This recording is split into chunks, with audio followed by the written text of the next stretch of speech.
قدرمنو لیدونکو سلامونه او نیکې هیلې. کوچنی اختر مو مبارک شه او هره ورځ مو اختر شه. نن ورځ د پکتیا ولایت مرکز ګردیز د لوړپوړیزو ودانیو اړوند تفریحي پارک ته راغلي یو. دا چې د کوچني اختر د خوشحالۍ د لمانځلو لپاره څومره ځوانان او نوي ځوانان راغلي دي او دوی دغه خوښي په څه ډول لمانځي. ځینې وایي چې یوه میاشتې روژه تېره کړې ده او د اختر دغو ورځو ته په انتظار ول. ځای ځای برګرو ته ودرېږي، سوپ ته ودرېږي او له خپلو دوستانو او ملګرو سره یو ځای راوتلی دي. دا چې دوی نور څه پلان لري وړاندې ورځو کې کومو سیمو ته د تفریح لپاره ځي، له دوی اورو. د خپرونې تر پایه راسره پاتې شئ.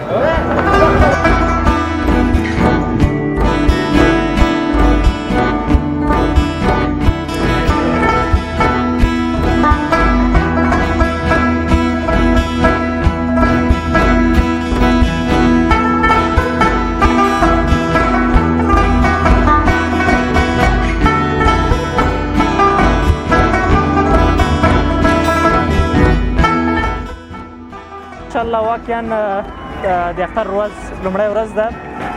ډېر د خوښۍ ځای دی چې پارک کې دا رقم مراسم ترسره کېږي او له لرې ییزو څخه خلک راځي د دې خوشحالۍ د لمانځلو لپاره. واقعا تر دې دمه مو تر خوشحالۍ کې تېره کړه او انشاءالله د راتلونکي شېبې به په ډېره خوشحالۍ کې تېرې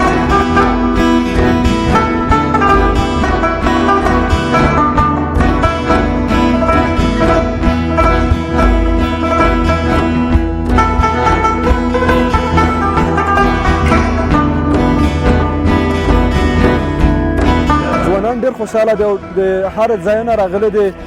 دلته په چکر راغلی دی، په ملیت هم راغلی دی. زیاتره ځوانان لوبې کوي، هر رقم لوبې کوي او زیات خلک ډېر خوشحاله دي. او بل دا ده چې دا په افغانستان کې امن ده، هر ولایت ده، هر سیمه ته تللی شي، په چکر هم تللی شي، په هر ځای ته تللی شي.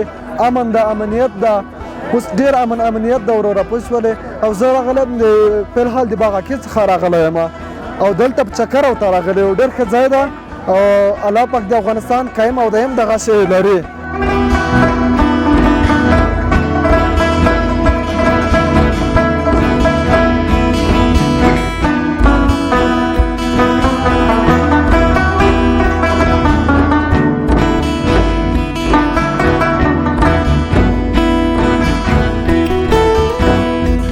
سلامونه او نیکې هیلې احترامات. مینه هیله ده چې روغ جوړ به وي او کوچنی اختر به مو پیل کړی. نوم مې قدیر ارمان د پکتیا اوسېدونکی. اول خو ساه تللې وله د جامع جومات لمانځه ته د حاجیانو او بېرته چې راغلو له ډوډۍ موډۍ مو وخوړه، بېرته راغلو 2 بجې لمونځ وکړو او راغلو د پارک ته د خیره چکر سره.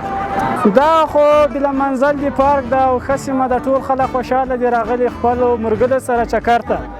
ناشکر الحمدلله پکتیا کې کومه پیښه نه ده سوې او اختر ښه په خوشحالۍ لمانځو. ټول خوشحاله دي.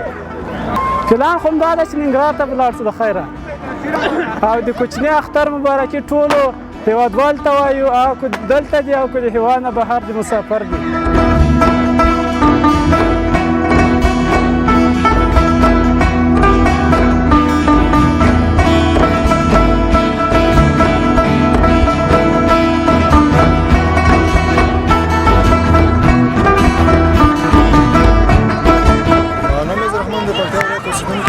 په تر دې دمه چې موږ چې د سهار د اخترو خوښیو څخه پیل کړی ده او د امنیت په راځي څنګه به راغلي ښه فضا او امن ده.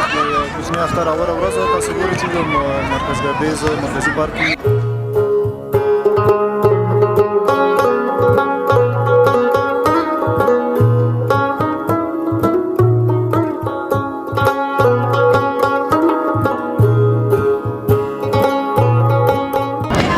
لیدونکو دا په پکتیا ولایت کې کوچني اختر ته ځانګړې شوې خپرونه.